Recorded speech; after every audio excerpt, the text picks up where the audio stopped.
sort of, maybe.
What is up, HotMakers? Welcome to HotMakes. Right here on HotMakes, I am Nerdy J, and I am super pumped for today's episode. I got the hands flying, everything. I don't even know what's happening. Shannon, how are you? Whoa. What? I don't know what just happened. I don't know what just happened either. Shannon, Hi. how you doing? I'm good. I have this answer. I have the same answer every Monday because it's Monday. We're gonna get you like fired up in the zone with the caffeine. I'm drinking the bubbler again, the bubbler water. You probably got your Mountain Dew. I do. I had to fight somebody at the grocery store for it on Saturday. It was great. You had to fight for Mountain Dew. There were three things left, and it was a sale, like 3 for $12. And he comes up as soon as I did, and I just went right in and grabbed one. If you're watching right now, the real story is there was 3 left. The guy threw him in his cart. Shannon went outside. She put on rescue. She came back in on rescue, and she's like, "You shall give me this." Absolutely not. No? Absolutely not. That would be anything awesome. That says she put on rescue is just that's a lie. Nice. How you been? It's been another week, and we're here. We have an amazing show tonight. So, how you been? Yes. I'm good. I'm very tired. I had a very, very, very productive weekend Awesome. Because we skipped spring and went directly to summer in Pittsburgh, which is not unheard of.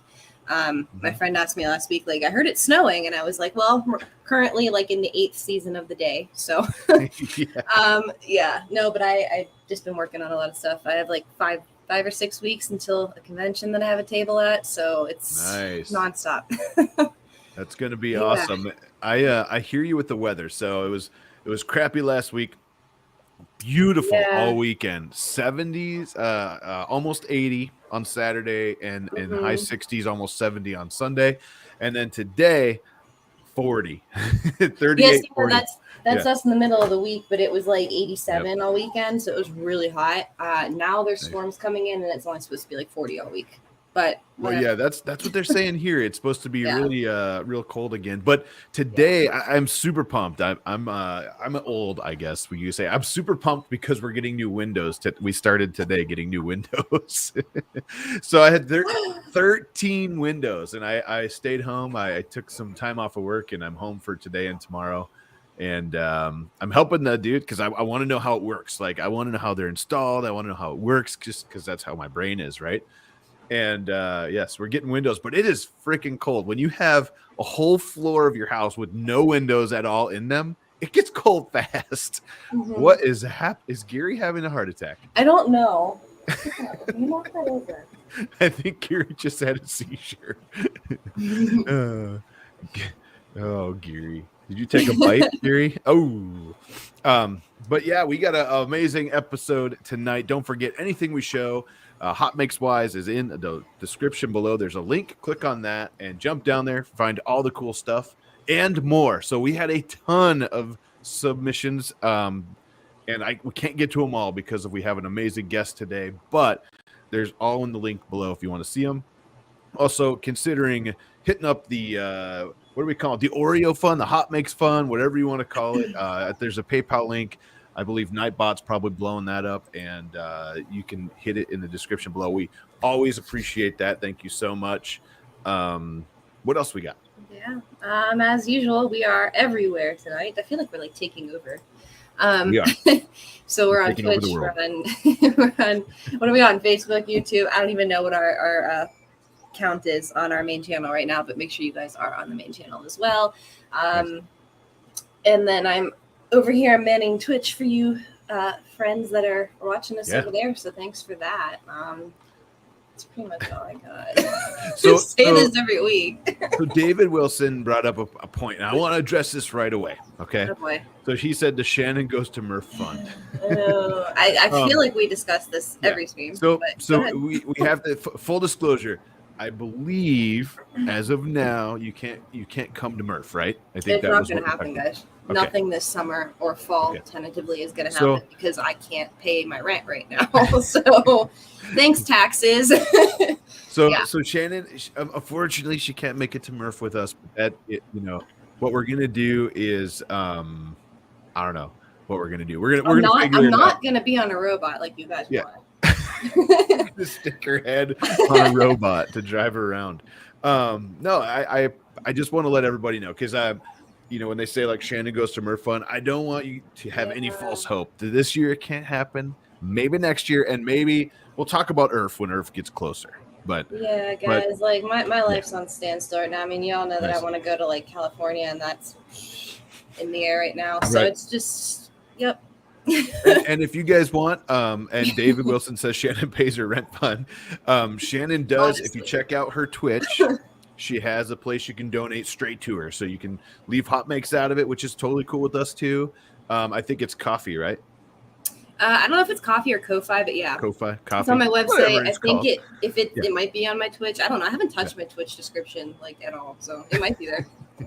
All right. So I just want to get that out there before anyone starts like saying anything. I don't want Shannon to feel bad because I but this is also like don't donate to me because he's telling you this though either. Like that's not why I'm telling you. I just don't want you guys to start like raising a ton of money that's really just not going to go anywhere right now. We appreciate it though. We appreciate the thought. Andres says Ko-Fi. Awesome. Well, I tell you what, all of that aside, we have a phenomenal guest with us. So if you remember like a month ago ish, we had Chris on from Sinister Props. We talked about lightsabers, and he showed us a bunch of cool ones. Honestly, if you guys were on my stream last Tuesday, he did an install on my stream, so you might have seen it there too. For sure. And then like afterwards we're talking and he's like, if you want to see some cool stuff, you got to check out this guy. And I was like, I jumped onto this page and I could not believe what I was seeing. And I think a bunch of us are probably going to feel like that, but I want to bring Carl in right away. Ladies and gentlemen, Carl from Vaults of Valhalla. How you doing? Hi, everyone. I'm doing well. Thank you. Awesome. Well, you're in England, so it's midnight now, right? Yep. Yes, it's midnight. So welcome to the stream. I know we talked a little bit before about the caffeine we all have, and I think you said you're drinking coffee, which that's gone now. It's the only thing keeping me going. Nice. Well, welcome to the show. Before we go too far, because we're right in the beginning, can you kind of tell everybody like who you are, what you do, and then we'll go into talk about everything else. Sure. My name's Carl. I run Vaults of Valhalla on my own. There's nobody else, just me. And my job is to make a blank lightsaber hilt pretty, very, very pretty, with colors and etching and everything else involved. So yeah, that's literally what I do all day, every day. That is an understatement. You said pretty. So I guess let's first of all, congrats on 2 years. I saw 2 years on your Facebook like yesterday. Is that right? Yeah, 24th. Yeah. And I think I'm scrolling real quick. It's a 2-year anniversary, so I want to bring this up on the stream just so everybody can see this too. And it looks like my stream got dropped. 1 second. There we go. All right, let's drag this up. So this was your 2-year anniversary hilt, right? Mm-hmm. And one of the things that I noticed about you, not only the crazy amazing work you do, but the write-ups you do for each one of these is phenomenal. I like my saber designs to tell a story. Everything is picked specifically. Everything has a meaning, whether it's sentimentality or something that means a lot in the story it's from, etc. I want sabers that I make, when someone gets them, to have a kind of attachment to them. You know, it doesn't always happen. Don't get me wrong. The second-hand market is always full of these kind of sabers being sold and bought. But initially, when the person buys these and gets it, I want them to think, yes, this is my saber. This was made for me, kind of thing. So that's what I go into a lot of detail about stuff like that, because I love fleshing out what I've done. I love telling people how I've done it, why I've done it, so on and so forth. Well, and it's absolutely phenomenal work. So while we're talking about the 2-year anniversary hilt that you did, can you tell us about it? I know you told the story on Facebook, but most people here probably didn't read that except for me. Yeah. So, I'm going to use it to point out on it, if that's okay. Yeah, let's bring it up. So the top, the shroud emitter at the top here, this is filled in silk white. It's based on the crown that Aragorn is coronated with, but it's filled in white because Numenorians revere the seagull. And the seagull is revered because its association with the sea, and the Numenor was an island in the sea, and they're basically a kingdom of the sea. The rest of it, the Elvish that comes along in the middle here, reads from left to right. It's the top part of the prophecy for Aragorn. So you've got from the ashes, a fire should be woken. Basically the whole thing all the way around and then down back around the emitter. It is basically a Lord of the Rings crest, yes. The front triangle part is the very front of the crown. It has a star in it, and in this one I've put a sapphire in there. There's no need to do it. It's not actually in the thing. I just like adding a bit of gemstone occasionally. Right. It just makes things look a bit nicer. And then everything is been filled in with like silver and gold lines all the way around. Because if this is going to be a saber for a king, I want it to look like it's been made for a king. So gold and silver is a bit of a no-brainer. And then the bottom pommel is the actual front crown. So the tree of Gondor, the 2 flourishes on either side, and then the full set filled in matte silver against shiny silver, which come out really nice. I've never done that before. I've never used the same color to fill an etch, but because it's dulled down, it looks really good against it. So I was quite pleased with that. And then the rest is just filigree with royal blue filled in. Jeez. So we're looking at this. Can you tell us, like, I don't know if you have any trade secrets you can't tell us, but how does it work? How do you do what you do? I'm going to pull this down. So like, right behind me, right there. Actually, yeah, there you go. So I had the spear up because you posted that, and this is what, 6 feet tall, I think you said. That was a long 5 feet. Sorry, Horace, I ran over my cat. I didn't see him there. Yeah, so this is completely unique. It's one of a kind. Nothing else like it exists. I had all the pieces for this machine specially and sent over from France, and then they were all etched, every single bit of it, etched and filled all the way. And then I added cross guards to the top, on top of longer shrouds. That is that is a giant garnet teardrop, and the light from behind it would shine through. So yeah, it was a lot of work. That huge amount of work. That is awesome. I think you said something like 7 months in the making, right? It was from plan to finish. It was 7 months. Yeah. That is absolutely crazy. So you do you acid etch these, or how do you etch them, and then like what's your process? How you get a fresh one like this one right here? Yeah. And then this is the one I'm going to build, and I believe these are actually your shrouds on here, right? The design is mine and Ken's origin saber in France. Yeah. Awesome. So you get something like this. I send it over to you, and then where do you do from there? So first things first, if I don't have a template for the saber I've been sent, you have to create one, which means using a set of verniers. You have to take accurate measurements, diameter, etc., and then mock up the template, and then you have to test it to make sure it fits. So you print it, you test it. If it doesn't fit, go back, try it again, so on and so forth. Once you've done that, you can then start the design. I use Inkscape because it's freeware, and frankly, for black and white stuff like what's needed with this, it's more than enough. You don't need Photoshop or Corel Draw, etc. Okay. I have Corel Draw. It's there if I need it, but the last time I used it was probably about 9 months ago. You know, what a waste of money. It's a super expensive software. So Nice. once the design's done, which can be anywhere between 4 to 24 hours, it depends how complicated it is or how difficult the theme is. Sometimes I get artist block. It does happen. I'll sit there for hours staring at the design, not getting anywhere, and it's very frustrating. But you do get there eventually. And then once that's done, you print it. And I have a set here. This is the Gondor design on that saber. So this is what it looks like when it comes out. So it's on blue press and peel paper. And this is the stuff they use to transfer and etch circuit boards. Okay. You normally do it on copper, but it works on brass and aluminium, etc. So what you do is you then chop these out, cut them out to where they need to be. And then on the saber, you match up where it's going on this. Pop it on there.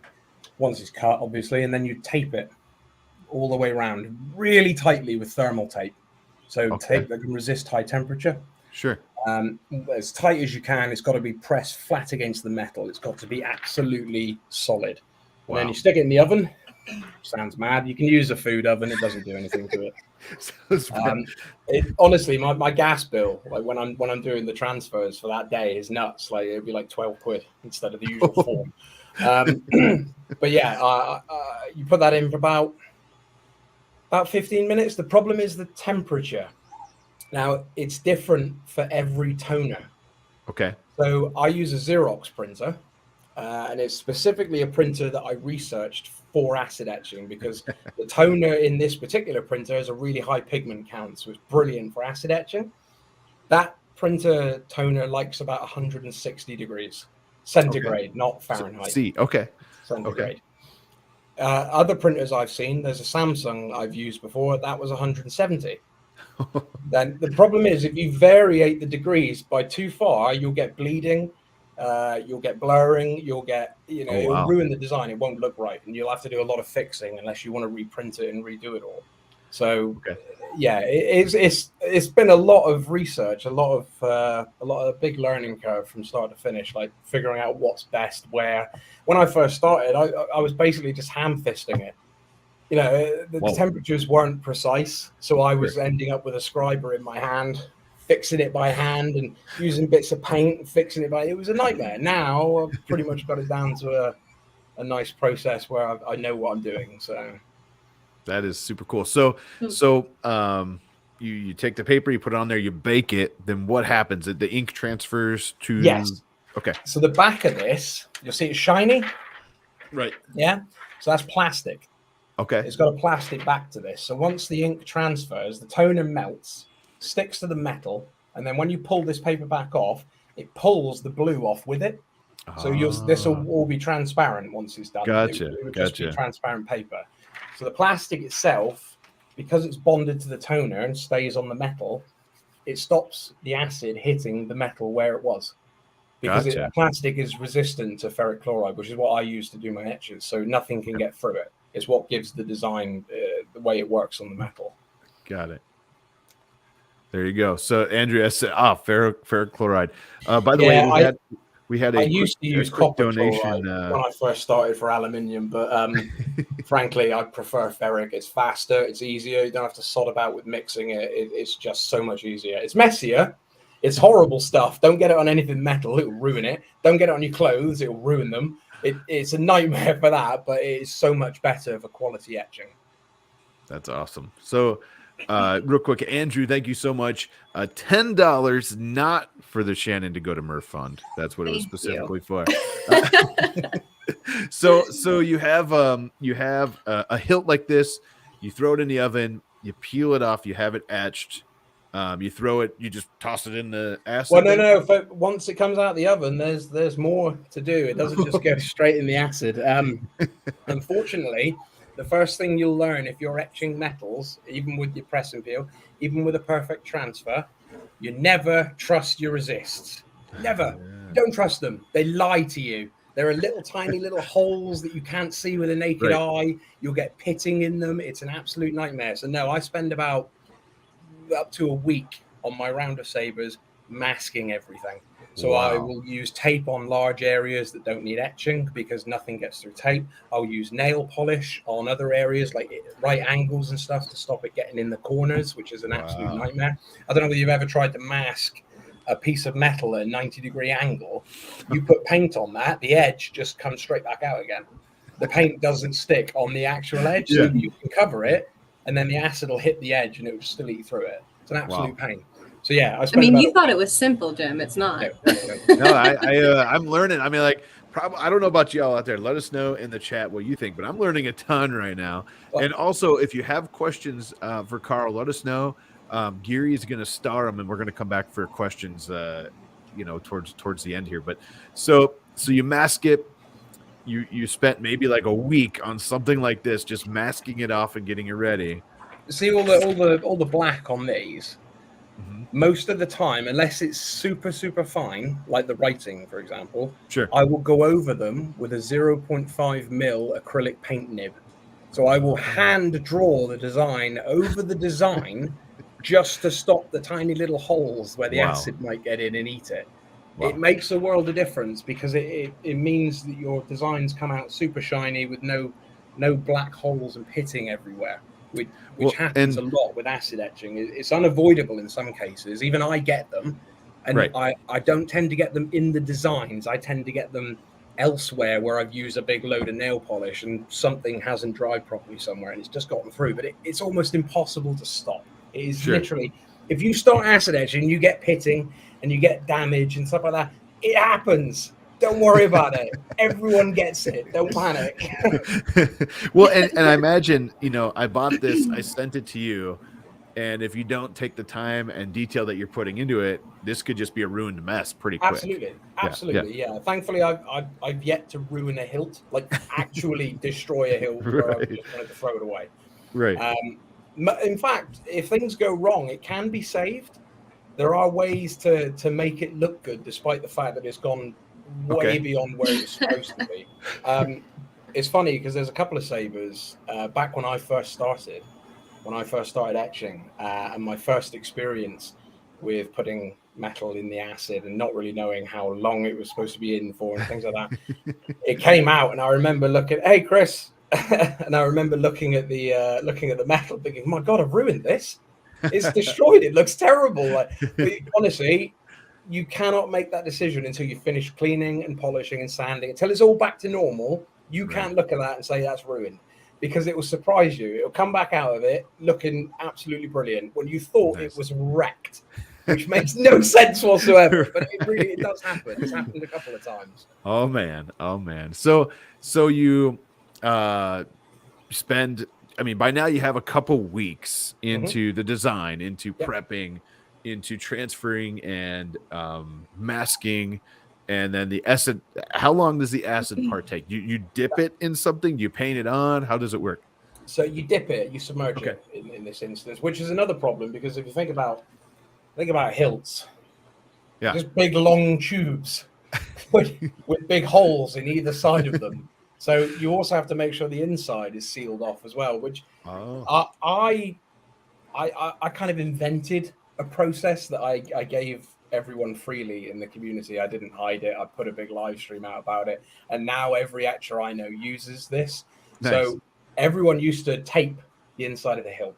So you'd get a big long strip of tape, and you'd somehow bend it and get it in, and get it all the way back down the other side, and then you'd hope it sticks to the inside of the hilt. So that reminds me of like no one wants to do that. It takes ages. So I looked at it one day. I think this was about maybe 2 months into my journey. I looked at it when there's got to be an easier way to do this. Like, there's all it needs is something inside creating pressure. And I just went, balloons. Balloons can do it. So now I just put a balloon in there, blow it up, tie it off, and put a cork in. The pressure pushes it outwards, and it stops everything getting in the windows. It makes the world of difference, and it makes it so much easier. That's genius. I know Chris over at Sinister Props. He says, Carl, I've installed a solid dozen of your works of art, and I can say you're an absolute living legend, my friend. I think it's a bit above and beyond. But yeah. Well, what's cool? I've never seen these, Chris. Why do you? I'm sure I follow your page All I ever see is Jeremy doing it. What's awesome about that is that you have, you're making them on England, he's put them together in California somewhere. All that comes together. Yeah. Like, I have sabers that go all over the world and back again and then back again. It's nuts, absolutely nuts. Right. So you acid etch them, you dip them in the acid, they come out. What? So that takes about a day. Acid etching itself. Day? So yeah, well, only because I do each piece individually. So if I'm doing aluminium, it's an aluminium on one day and a brass on the other because the processes are slightly different. So I have a set batch for acid etching brass, which is called an Edinburgh etch. Okay. So it's not just straight ferric chloride; it's also citric acid dissolved in water mixed with ferric chloride. So the citric acid in the ferric chloride pulls the copper ions off the surface of the brass to stop it getting clogged up, because brass is a little bit harder to etch. It's not as fast. Gotcha. It takes a bit longer. Is that what this is here? Yes, that's brass. Yeah. Okay. Yeah. Nice. So the Edinburgh etch I save normally until after I've done all the aluminium, and then the aluminium I'll pull all the shrouds off separately, the pommels, the grips, and so on and so forth. And then with ferric, because it's such an instant reaction with aluminium, it really is quite aggressive. And it can get quite hot as well. Crazy. So I've kind of got it down to a bit of an art form now with timings. I know how long you should put it in for before you pull it out, rinse it, and so on and so forth. A lot of the time, it's maybe 15 to 30 seconds. It doesn't need to be in long, and then you pull it out, rinse it, put it back in again. It heats up. You've got to use cold water to rinse it, cool it back down again. If you let the heat go out of control, it will destroy the work. It will just eat through it in an instant. It steams. Sometimes it will steam when you cool it off in the water. You can see steam coming off it. It's nuts how fast it is. Don't ever leave a piece of aluminium in ferric chloride unattended. Don't. It literally explodes. It comes all over. It will go everywhere. I've seen it before. It's never happened to me. I've seen someone post it in a group saying, "I tried doing this with ferric chloride. What went wrong?" Or you went inside the house, didn't you? Just left it on its own and it just exploded everywhere. So yeah, it's aggressive stuff with aluminium. Brass, leave it in as long as you like. Don't, because it will get ruined eventually. It doesn't do anything. Like, it doesn't fizz up and boil over or anything like that. That's awesome. So you get it out, you clean it up, you said, and then we're looking at this one you created. This is that big staff, right? And the one that you showed in the beginning, this one looks like, do you fill in the color then from there? The white, yes. Okay. The weathering is done basically once you pull it out of the brass. Sure. Cleanup does take a little while because there's so much nail polish and so much crap everywhere, and you've got to use a lot of acetone. It ruins my hands. Like, after cleanup, my hands, the fingernails are black, like it's ruined. But yeah, once that's done, you don't take the resist off straight away. You kind of dip it in some chemicals to darken it up. And then once you've scrubbed off the resist, you then give it a bit of a sand, a little bit of a light polish, so you don't pull the resist, the weathering back out of the recesses. Okay. And then I move on to the painting and the gemming and stuff. Wow. And you have by this time, what, 2-3 weeks into this? Yeah. So normally from design to finish, I'd say anywhere between 20 and 25 days. Wow. Yeah. That's crazy. I've just finished this month, and it's the 25th. They're so detailed though. So it doesn't surprise me because that's effort that goes into it. Clearly. Oh, it's a lot of time. Yeah. If I boil it down to hours worked versus the prices they tend to go for, and I'm not saying I'm cheap because I'm not. I know I'm not cheap, and I get that. But if I boil it down to hours worked, I'm earning just above minimum wage, which is nuts. So, but you love doing it, right? That's exactly it. That's why I sit there all day at my workbench and carry on doing it, because I feel like a slave, but I don't, because I love doing it. So you brought a couple. You have a couple next year, right? So you just finished a few lately. The giant staff is behind you. We saw that for a minute. Is there any more you can show us that are hiding there? So I haven't sent this off yet, but it has been sold. This is the Spider-Man I did. Oh. So a lot of work went into this because I don't know if you can see it, but every single hexagon there Oh my gosh. is hand filled in red enamel. And it took ages to do that. I was doing it with a little tiny little needle with enamel, just getting it in the little hole. I really wanted to be like, I want one, but now I don't want to make it. Well, I counted and I filled in over 1,500 hexagons. Oh my god! Because there's more on the actual emitter as well in blue there. So yeah, it was an absolute nightmare. And then the funny thing is, I started filling them. I did an entire shroud, and originally the eyes and the webbing weren't black; they were still silver. And I thought I was going to leave it shiny, and then I did all the red, and I went, nah, I think I want to do it black, which means I had to scrub it off. Start again, and then do it black, and then refill it. So, I mean, technically, I did over 22,000 hexagons. Yeah, it was a lot of work. But one of the things that makes this one special is that's a metal spider icon, which I got it off Etsy. It is a metal card decal, and what I did was I carefully bent the legs round to fit the hilt. And because the paint all flaked across it, then I had to respray it before it went on. So I resprayed it in gloss black. And then the webbing, this is the 3D puffy paint they actually use on the cosplay suits. So this is how people get their webbing done on the Spidey suits when they make them themselves. I've never done it before, and I was quite proud of how that came out because honestly, it's a pain in the ass to control it. It's a horrible little tube that you use. But yeah, it came out really nicely. Very proud of that. I love it. I love it. And I also have the Loki, which I've just finished today. Oh, I saw it the other day. But yeah, so President Loki badge, Loki armor, Loki symbol, Loki horns, Loki scarf pattern. Yeah, it's all fit. Everything's filled. I don't often do full fill sabers because they take so long to do and they take a lot of cleaning up and so on and so forth. But there's certain themes that require like the green and gold of Loki. You needed to go through the whole thing. You can't just have a little bit of green and gold and say, yeah, it's Loki themed. Like he is green and gold. That's what he wears. That's his entire ensemble. So, I love it. That's so cool. And I mean, like the thing about just talking to you for the last, we got 30 minutes here, say, everything that stands out to me about you is like, you don't mess around. If you're going to do something, you're doing it. Like, I don't care if I have to fill in, what'd you say, 22,000 or something, little dots. Do you know what? Twice. I shoot myself in the foot for it every time. I sit here in my chair doing these designs and I think to myself, yeah, that's a great idea. That's going to look amazing. But when I get down there, when it's all done and finished, I look at it and go, why have I done this to myself? It's such a pain. That's such a mood for me. And I do want to point out real quick, guys, I'm interrupting. Thank you to Amish Gnome for the raid. We just got raided by 13 people on Twitch. Nice. Thank you. Sorry. Shouting out everyone. Yeah. No, that is awesome. I mean, but in the end, you look at it, right? And you're like, yeah, I'm glad I did that. Yeah, it's worth it. Yeah. It does end up being worth it. But honestly, half the time, I just think I just make things hard for myself on purpose. I'm constantly trying to push the envelope. I'm always saying, I've got to stay relevant. I've got to do something new. I've got to try something else. And it is always frustrating because it's not like, you just etch and leave it at that. I'd be a master at that by now, but I'm always trying to do something different. Right. And because of that, I'm always learning. Every time I do something, I'm learning something new. Like last month, I had to learn how to do a traditional Arabian fabric wrap.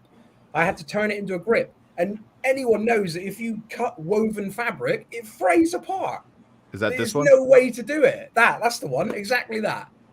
So this guy sent me this from Saudi Arabia. He sent me this specific thing, and he said, I want my grips to be this. And I looked at it, and normally I should have just said no, because that's mental. But no, I went, yeah, let's give it a try. I'll see if I can do it. So what I ended up doing was I cut it with I've got a big, one of the big rotor trim, big cutters, like super sharp blade. So I cut the right size square out that I needed, and then immediately stuck it to a sheet of Perspex.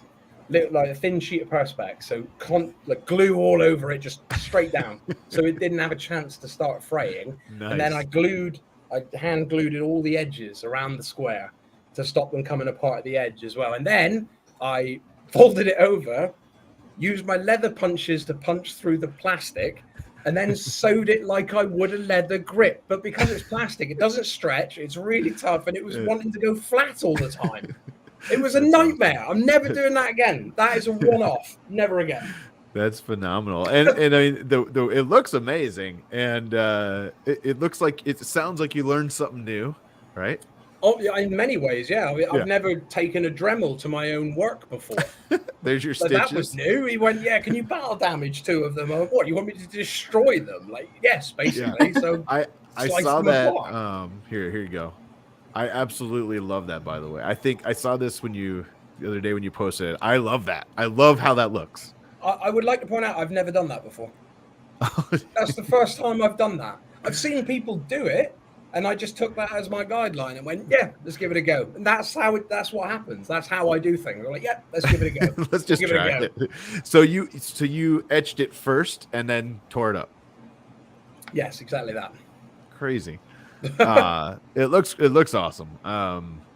Shannon, I think we need to battle damage some stuff. What do you have that we can battle damage? My stuff, I already battle damage it because it's never how I want it to be. So I'm just like, oh, it's okay. So cool. Yeah. As a matter of fact, I might send you one of these and you can battle it. No, I'm just joking. See, but I don't attempt to battle damage my stuff. Yeah. It just like never works out. So it just does it.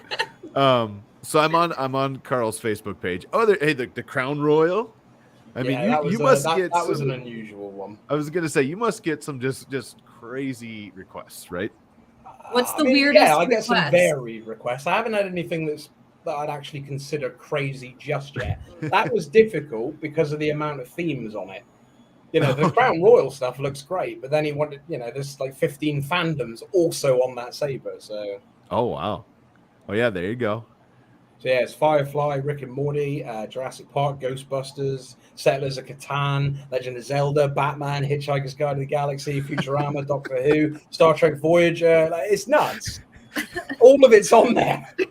That's phenomenal. So, what, like to Shannon's point, I think she just asked, "What's your weirdest or craziest one?" Well, I mean, he said there haven't been any like way out there ones. So I mean, I think that probably fits the bill. That one, yeah, that's probably the most out there one I've done so far. Does it have a flask inside? No, but the guy who that was commissioned for, he's got a Jedi robe, hand sewn from those bags. Nice. They're just all bags joined together into this massive robe. I remember seeing the photo, just thinking, "Wow, how many bags phenomenal. Did that take?" He drank a few for that. So this is cool. This is a kind of a different look here. Is this real wood or is this painted?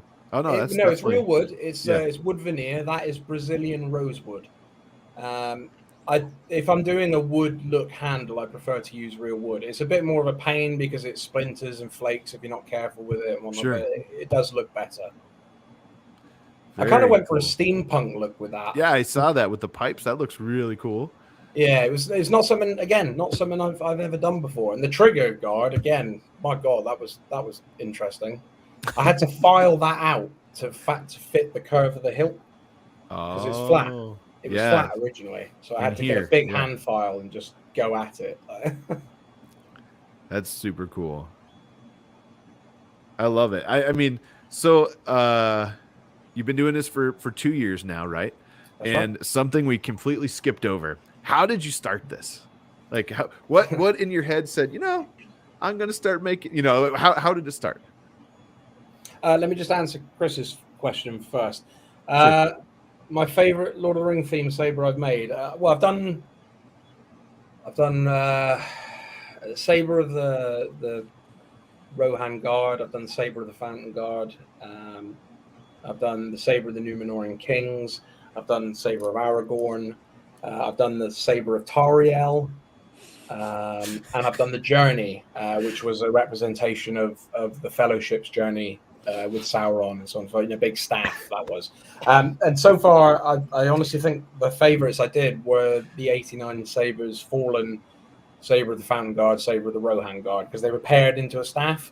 So one side was Rohan, cool. One side was Gondor. And they were only the shrouds, but it was nice and clean, and it just set it off nicely. It wasn't too busy or anything like that. Things like this are great, but they get so detailed that things get lost in it. Yeah. It's still beautiful. It's a gorgeous looking saber, but you have to come up close to read the writing and stuff like that. Whereas on these others, like, yeah, that's Rohan, yeah, that's Gondor. It looks amazing. Like, there's something to be said for simplicity. There is. I was laughing real hard because Dan says we need a Jimmy Buffett themed. No, I mean, to answer Printer Prom there, some go. people do. Some people do convert them into beer handles. So nice. That what's funny is I showed someone recently. I was like, Carl's going to be on the stream, and they're like, for tap handles? I was like, no, not tap handles. That's right. I've got a Heineken themed one just here. Yeah. So, when I started, I basically I've been out of the Sabre game for a long time. I think the last time I bought one was a Mace Windu from 2004 or 5 or something like that. Okay. And the technology in them was, there's no great shakes. They did the flash on Clash, and that was it. They didn't do the smooth swing hums or anything like that. It was kind of just, and not only that, the Sabre grip. It's like that. It was massive, this thing. It was huge. You couldn't wield it if you wanted to. So I still have that. It's downstairs, but it didn't interest me at the time. And then just over 2 years ago, obviously Galaxy's Edge was fairly new. Disney were getting big on Star Wars, and they started releasing their own hilts with the little display cases and stuff. Right. And my personal favorite canon hilt or hilts tend to be Obi-Wan's. So I like the Phantom Menace, I like the Revenge of the Sith, and so on and so forth. But I got the Phantom Menace hilt in its display case, and it came, and it got me interested in sabers again for however brief a period of time. And when I jumped back into the hobby to find out what was going on with sabers, I realized that the technology had come so far now that essentially they were real saber without cutting through things, obviously. But you had the effect of a real saber. Sure. And I remember thinking, this hobby's huge. There's loads of these people around. And as you scroll through the groups, you can't help but come across the people who etch the sabers. Sure. And there was only really, I suppose, three major names 2 years ago. And one of them was Bad Batch Etching, who was Pete's Powder Emporium. Okay. And I remember seeing a couple of his filigreed etched sabers. And I thought to myself, they look incredible. Like, they look amazing. I would love to have something like this. And I realized that he was in America. And I was like, if I sent something there to be done, it would be months down the road before you even got to it. It cost me a fortune to send it there and get it back again, so on and so forth. And I remember commenting on one of his posts. I said, God, I wish you lived in England. I wish you lived in the UK. And I realized there was no one in the UK who did it either. Not awesome. At the time, anyway. There's a couple of us now. But yeah, I looked at it and I went, I wonder how hard that actually is to do. It can't be that difficult, surely. So that was literally how it began. I started looking into it, and then I bought my first blank hilt from Cal at KR Sabers, which is the flagship. Flagship was the first hilt I did. Like this one? And it was the brass one. Weirdly enough, not the aluminium. It was the brass. I went full tilt into the brass, which, thinking back, that was a mistake. Aluminium would have been slightly easier. But yeah, I etched those two. I installed those two and got them both working, and I fell in love with doing it. That's and awesome. The problem was all the equipment to do it, and this was only the basic, get it done out of the way. So not the stuff I've got now. This stuff, a lot of that stuff is really expensive. But it was quite expensive at the time, and I thought, maybe I could make one to make a bit of money back. Just sell it on the hobby, nice and cheap. So I did, and I created the Cthulhu Saber, which is like a Sith Cthulhu hybrid. Sure. And a lady called Rara, who's quite prevalent on the groups, bought that. And when she got it in hand, she raved about it. She was literally on the group saying, this thing's amazing. I can't believe how good this looks, so on and so forth. Nice. And because this was literally the third hilt I'd etched, I suppose looking back at it now with all the experience I've gained, I had no right being that clean. I didn't. I had no right. It should have come out dirty and pitted, and as you would expect for someone who's just started doing it. But my stuff, for some reason, I have a bit of a perfectionist streak, and I have to make sure everything goes perfectly. Otherwise, I'm not happy, and that really helped in setting this business up. Because if I hadn't had that, I would have taken me a long time to get to where I am now. Fortunately for me, because of Rara's backing and the fact that I I then created the Sabre of the Numenorean Kings, which went viral. It literally exploded. It was on the front page of Reddit, which I'm sure anyone knows that's really hard to do. You need a lot of likes in a very short amount of time, a lot of comments. That's awesome. But it just exploded. And then I decided to put it up for auction because there were so many people who wanted it. And I ended up selling it for just over £2,000. Oh, wow. Now, that was the fourth hilt I'd made. And the flagships, as you know, are what, £100? Yeah, $120. Yeah. Whatnot. This thing went for over £2,000, and the buzz around the community it went around like lightning. Like, have you seen this flagship that sold for over £2,000? Like, nobody could believe it. And the next thing I knew, I had a business. That was literally it. I set up my page, and then I was full for a year. I had no slots left. Just like, okay, fair enough. And that was it. That's how I started.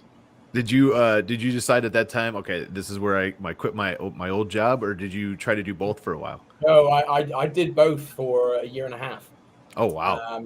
And it was a struggle. I tell you, I didn't have a day off for a year minimum. Like, it was nuts every single day, every single night. I used to finish work where I was. I'd cycle 15 miles home, and then I'd work till midnight. Like, and then it was a nightmare. But wow. Because I loved doing it, it wasn't so bad. Sure. And then I realized, after about a year, maybe a little bit longer, I realized that actually the money I was taking in from this job far outweighed the other job. Sure. And really, if I started doing more in this job because I had more time, it was a better option. So that's what I did. I eventually handed in my notice, and I've been doing this on its own for about 7 months now. That is super cool. And I know we're already 13 minutes out, but we talked a little about the show and how you historically have worked so far is that you open up a lottery for 2 weeks, right? Mm-hmm. And then you just allow anyone to sign up, and then you have an allotted amount of hilts that you can do in the year, and it's like a lottery. If you get it, you get it. If you don't, you don't, right? It's exactly that. Yeah, I use a random number generator. I've also nothing's ever truly random on a computer, but you get the gist. The thing is, this year, because I'm opening more slots with my commissions, I probably won't be doing that again. I think usually I have about 40 signups, and if I can get 40 slots, there'll be no need to do a raffle this time. Hopefully, for all I know, it might turn out I get 100 off it. I don't know, but sure, we'll see how it goes. No, that's so cool, and we're. Just looking back, I speak for myself and probably a lot of the people in the chat who are just sitting back going, holy moly. The attention to detail and the time is absolutely amazing. But just talking to you, you can just tell that you absolutely love it. To be honest, if I didn't, I'd probably be in the corner crying. There's a big difference. I think that's a lot of the projects a lot of people do. Like, if we didn't love to do it. I want to do a little bit of a shout out to another Sabre manufacturer. That's okay. This is a pride in my collection, a piece of pride, and I don't say that lightly because of the stuff I make. It takes a lot to get into my collection, but this is the pièce de résistance that I have. This is made by Vader's Vault. Vader's Vault are a premium Sabre company in the United States. They make absolutely beautiful pieces. And they do custom work with etching, and this is the Sabre of the Even Star. So it has the Arwen symbol on the front there. It's got the Doors of Durin on the back. Nice, but it's beautifully etched. It's very nice. It's quite deep, but the reason I like these is because Vader's Vault make their sabers so very slim. Like, you can put your whole hand around it quite easily. They're nice to wield, and the electronics in them are absolutely incredible. Awesome. That's so cool. Absolutely lovely. It's horrible. My cat just ran out the room scared. Yeah. That's super cool. And that's NeoPixel then? That's NeoPixel, yeah. You hear that, Chris? I'm glad you talked me into I got 3 NeoPixel setups coming for the 3 hilts I got, and I'm super pumped for to install them for the first time. But we're super close. We're about 10 minutes out. Let's just take a couple minutes and let's look at some cool stuff, the HotMakes we got for the episode, and then we'll come back and finish off with you. First thing I want to do is we'll bring some HotMakes up. Let's do it. HotMakes.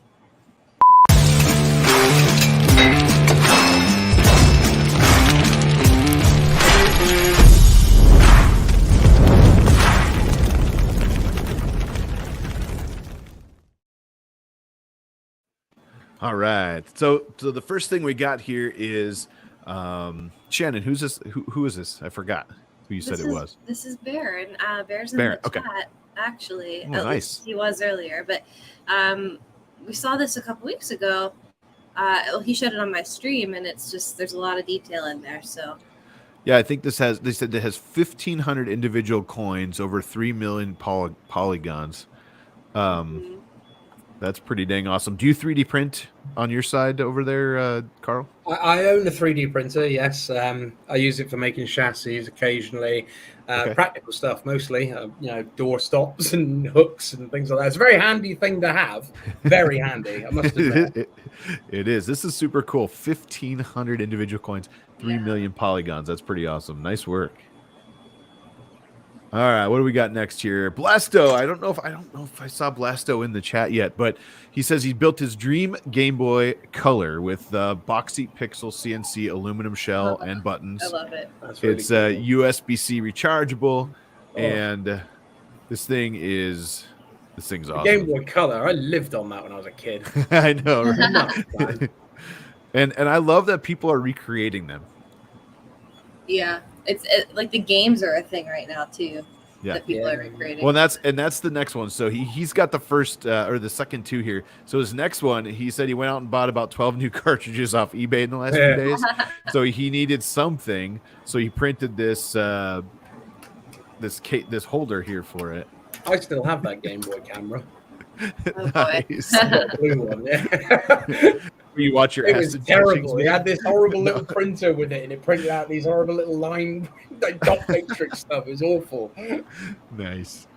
I love it. All right, what do we got next here? Hey, this is awesome. This is a dice tower made with a 1.5 liter bottle on the outside, and then the 3D printed in Polylight PETG. I love this thing. I've seen this around a few times, but I absolutely love this print. It's super cool. And the gaming, the dice towers is such a big thing that there's thousands and thousands of models, and this is one of my favorites because you actually get to see it coming down the stairs. Mm-hmm. Anything Awesome. that has like movement like that, I like. Nice work. Yeah, movement is good. This is something I thought would really cool. I wanted to show this because it made me think of like the lightsabers, right? So we had Landon on, and he was it Landon? Now I'm second guessing myself. Oh my gosh.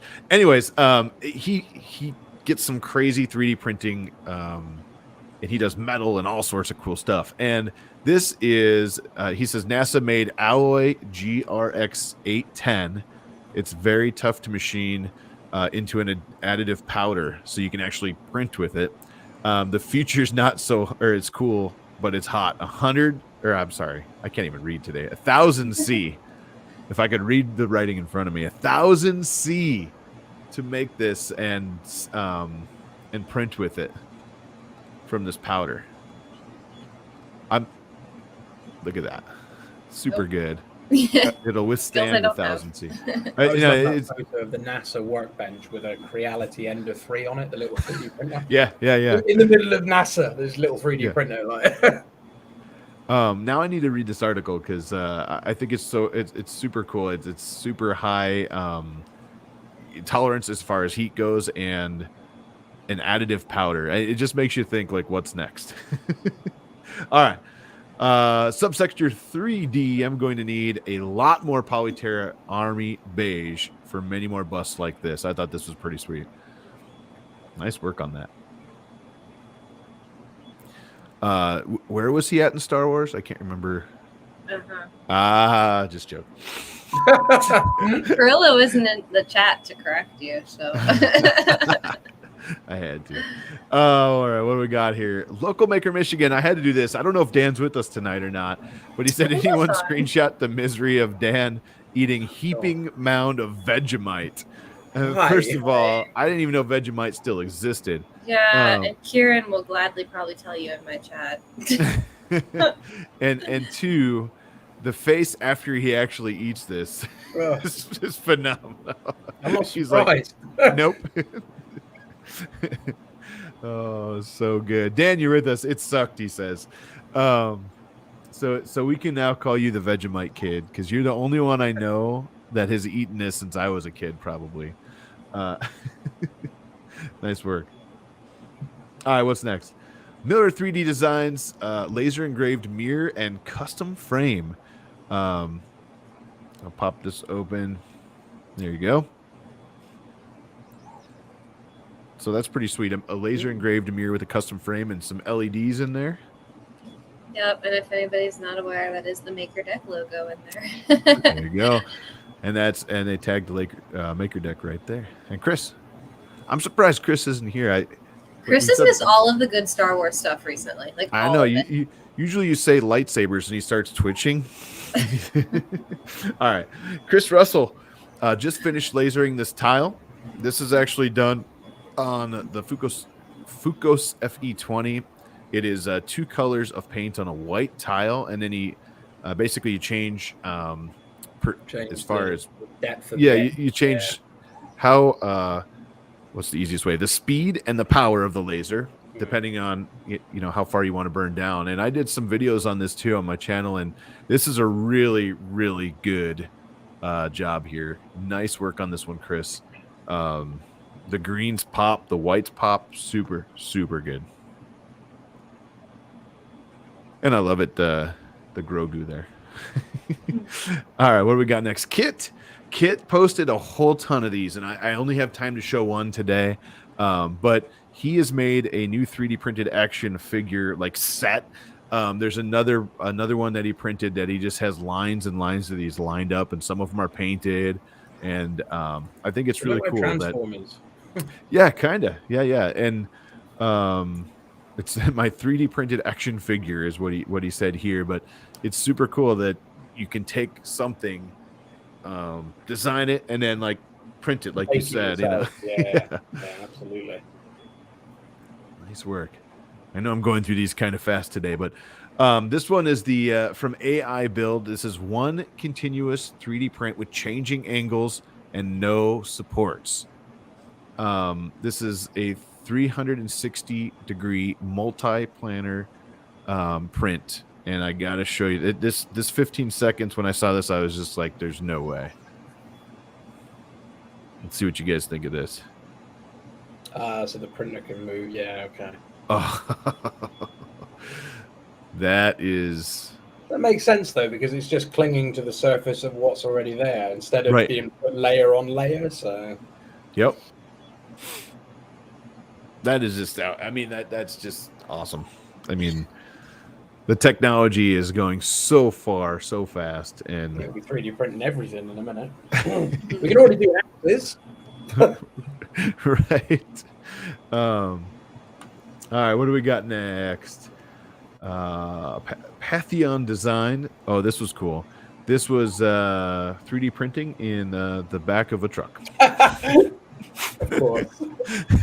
Why not? Because why not? Okay, that wouldn't work here because it would just be pothole after pothole. That honestly would probably break the printer. If they want a challenge, they should take the Perspex cover off. That'd be better. This is awesome. Okay. I wanted to know. They said I read further into this, and it said about 20 minutes into the print, their battery backup died. So they're going to try to get a bigger one, or maybe even power it from the truck, and see if they can actually, print for a while. But that was pretty dang cool. Thank you, Dan, for hitting us on that one. Graphite. He is. Let's see. Is this? It's ready with the tanker now. There you go. This I love the Mad Max stuff, and he did such a cool job. A lot of this was done on the Piapoli Phenom resin printer and a Prusa 3D Mini Plus and a Predator Delta. He says. There you go. Awesome.